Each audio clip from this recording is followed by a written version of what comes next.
President Joe Biden signing an executive order that he hopes will dramatically tighten our southern border. It comes as people living in and around border communities have dealt with the crisis at the border for more than 3 years now. News 4 Tucson's Megan Spector joining us now live at the Tucson Sector Border Patrol headquarters. And Megan, you spoke with Arizonans who deal with these border concerns daily. How do they feel about this new order? Well, there are mixed opinions for sure. Some say this is needed help, but others feel that this isn't the solution.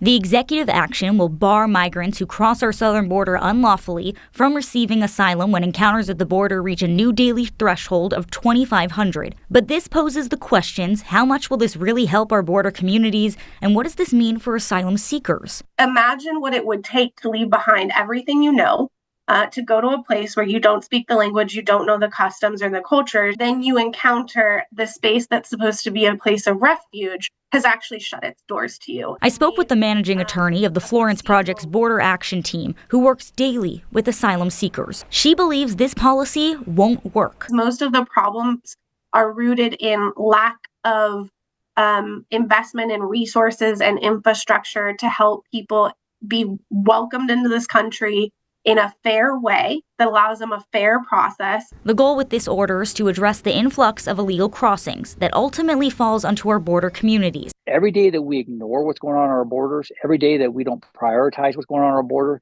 is the day we see a tragedy or we see a life changed in this country. Cochise County Sheriff Mark Daniels has been dealing with the migrant surge firsthand as the sheriff of a border county, trying to find the balance between asylum laws and community safety. We deal with the gotaways, and we have at a record number over the last 3 years. So we still see the influx of smuggling. We still see the high-speed pursuits and the crime associated with. Migrant and refugee can sometimes be having this negative connotation. At the end of the day, they're people just like you and me. They are small business owners. They are teachers. They are parents. They are people who are coming because they have no other option.